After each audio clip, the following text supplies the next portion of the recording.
Okay, so hi everybody. I'm Melinda, and my partner Kristen or Nini can't be here today, but I'm a freshman at Amity High School, and during this project, we went to a Bethany land trust property, which is called Mendell's Folly, and something that we really got inspiration for this project was that over the years, like there has been increased like beaver activity, which has really contributed to the wetland landscape of the property. So on the left with the big Google map is the Google map I made of Mendell's Folly, and I did make a ArcGIS map of this, but I haven't finished yet. So this map basically just illustrates all like the small locations and also some points of interest, including like the Beaver Lodge and the dam. So what I found was like really interesting was that in Mendel's, I really wanted to find how these beavers affected the mammals and wildlife around the wetland. And so what we also did was we also looked at this other property that was close to Mendel's, which is the wetland on Mesa Drive, which is, I believe, a few miles from Mendel's. So this wetland, like you can clearly see how the beaver, because there is beaver activity here, so you can really see how the beaver activity really affected this wetland, and you can see from the picture on the left from 1990 to 2019 is really significant over just like 10 years or over these like few years. So these are one of the main things that I really wanted to highlight in my map and story map, as well as how beavers can change a wetland so quickly. So in my story map, I just made, so the main purpose of my story map was just to be about educating people about beavers, because generally beavers are considered a nuisance. So I just wanted to show how beavers can be helpful to the wetland. And also if there's like an abundance of beavers, they can be like controlled in certain ways that are less invasive and they won't harm the beavers. So here in my story map, I was just talking about how beavers are really the keystone species in lots of wetland habitats, especially in Mendels. And continuing on, This is this was just basically like a little slideshow sort of how the beavers have really changed this wetland near Mendels. So at the Mesa Drive wetland, it really changed how they really took, because it really shows their activity in this wetlands.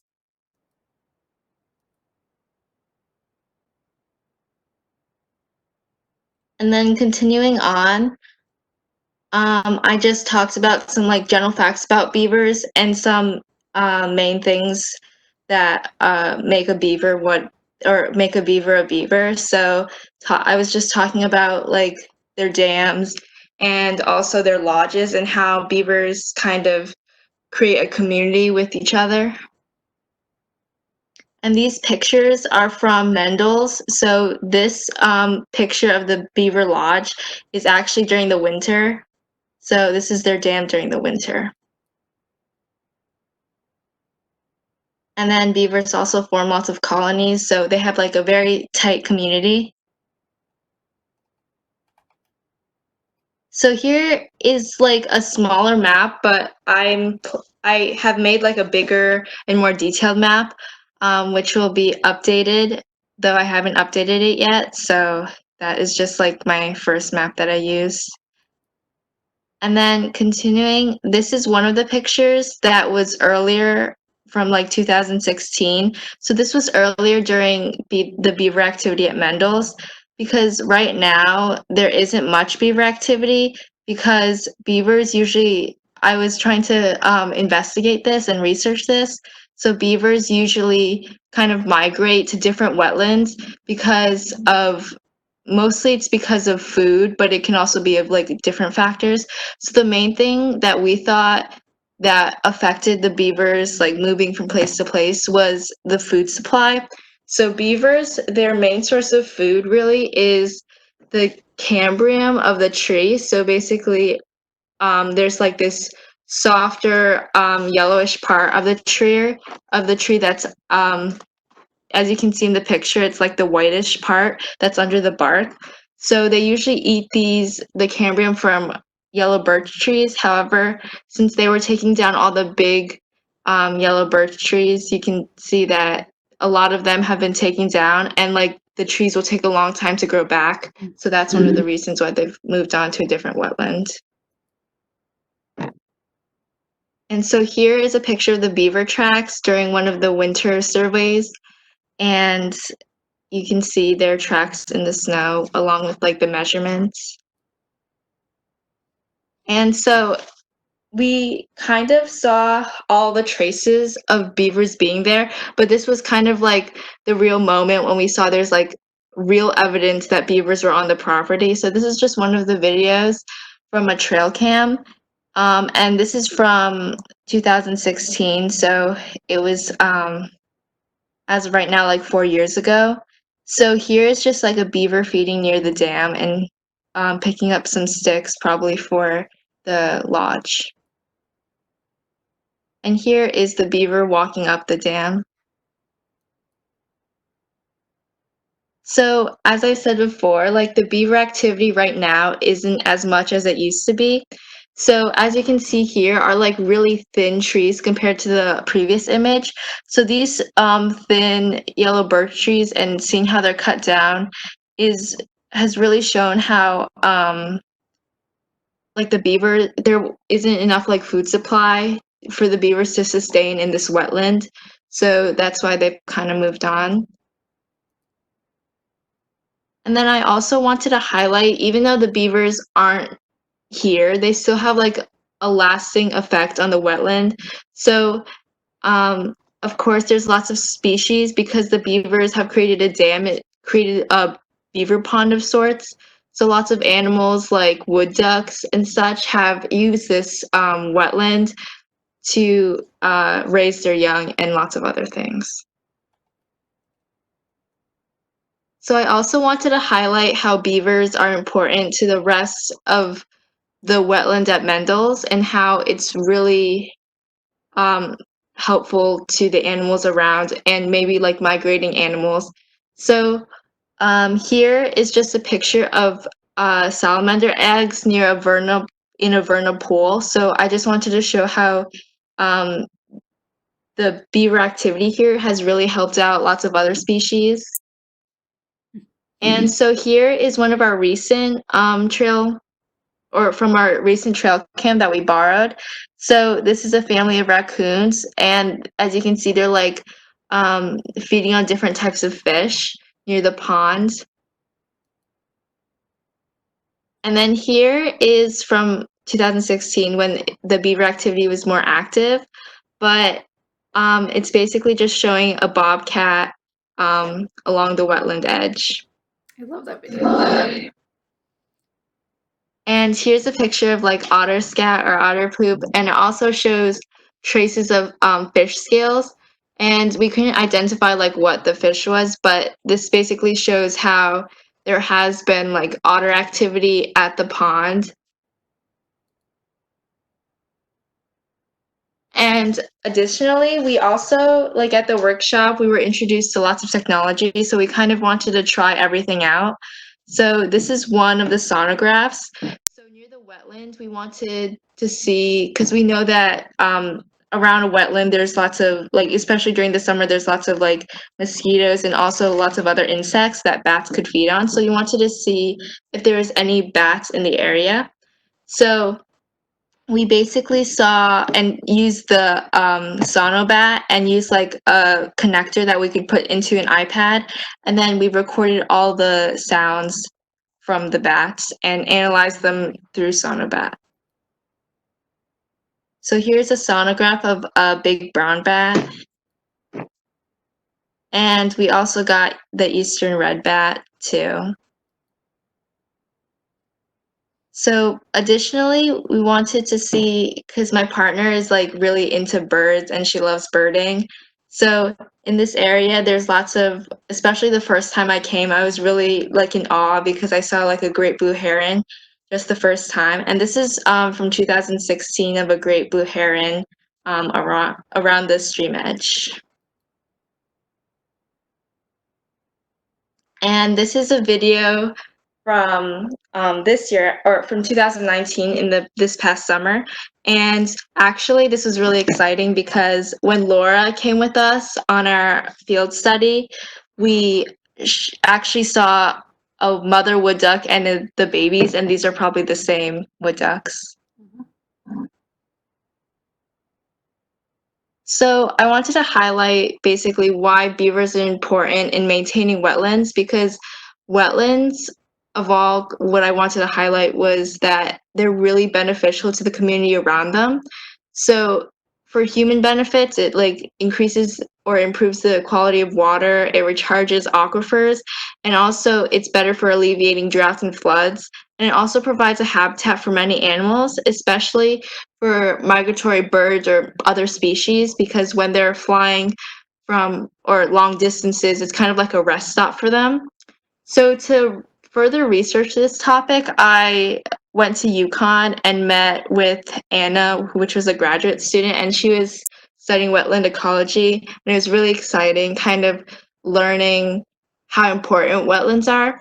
So she didn't really specialize in like beavers, but she is studying like wetland plants and also wetlands in general and the chemistry of it. So it was really cool to understand the like more chemistry and like how plants also help in the wetlands and how beavers can also contribute to that. And additionally, I also went to UConn to see they have like this really cool exhibit, and I saw like beaver skins and also like otter skins, and it was really exciting to see like the beaver's fur and everything.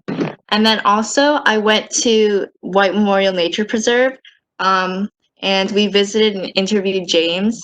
So he's just like a biologist, the head biologist there, and he was basically we visited one of their beaver dams there, and I got to see different types of beaver dams and lodges because like there are different types of beavers make different types of lodges and dams based on the environment they're in. So it's really cool to see that. And he really emphasized how important the beavers are and also other animals are for humans. And it was really exciting meeting him. So here in this last section, I just wanted to emphasize how my project was made and how it's really important that people are educated about beavers, but also they can educate themselves and others by doing things like this, like other citizen science projects, and they can contribute to other things, and they could contribute to like state surveys or national surveys, or even just things in their community. And here I was just introducing some other citizen science projects that are available on the internet.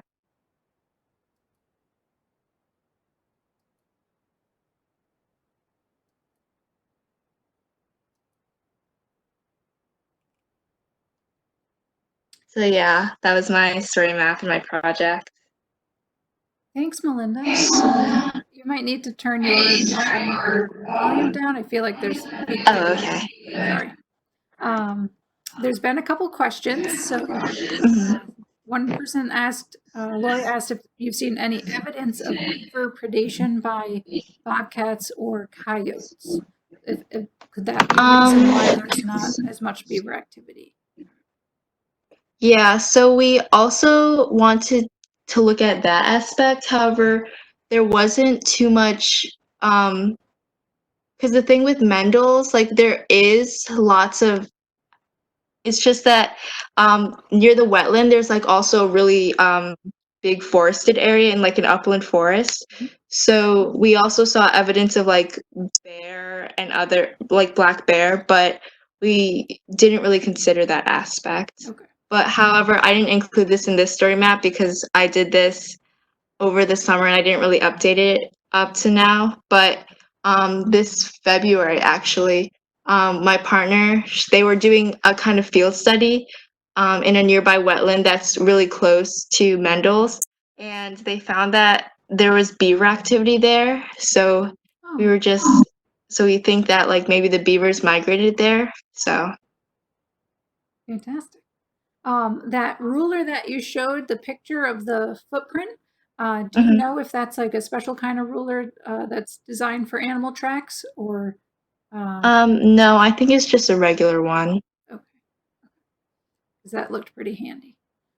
Um, Tyler asks if the beavers have impacted the local human population. We saw the time lapse kind of images of that, the pond behind those people's house and how that changed. Yeah. You didn't So happen to that, ask oh. them like how they felt about beavers by any chance? Well, that area actually, the beavers actually were there first in that wetland, but recently, I think in 2010 they started doing construction and the beaver activity kind of lowered because of the construction. Okay. So that might be one of the factors. All right. If anyone else has questions for Melinda, you could type those in now. And I just want to point out that Dave said that your project is amazing and he loves how you drew on the many technologies from the CTP workshop to help inventory different animals using habitat. Um, so yes, I concur. I really like this project, and I did read the book Eager Beaver or Eager recently, so it was nice to have read that, you know, on my own, and then get to work with you on this project. So I thought that was great. And again, Linda, thank you so much for participating with us Thank today you. and sharing your project. So it'll be on our website, but I hope we can get this one on a couple other websites, maybe the um, Bethany Land Trust website.